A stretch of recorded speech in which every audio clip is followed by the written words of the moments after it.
लोग नसीहत से नहीं ठोकर से सबक लेते हैं, क्योंकि नसीहत अक्सर एक कान से दाखिल होकर दूसरे कान से बाहर निकल जाती है, मगर ठोकर सीधी दिल पर लगती है।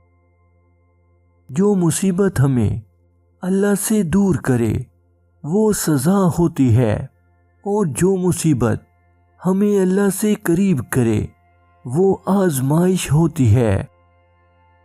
मर्द का जब किसी औरत से दिल भर जाता है तो वो ये 3 काम करना शुरू कर देता है। नंबर 1, रफ्ता रफ्ता उसका लहजा बदल जाता है। नंबर 2, अपनी ही औरत के किरदार में खामियां निकालने लगता है। नंबर 3, तुम्हें नज़रअंदाज करने के लिए गैर ज़रूरी कामों में मसरूफ़ रहने लगता है। मैंने ज़िंदगी में हर वो चीज़ खोई है जिसको पाने की शदीद तरीन तलब की।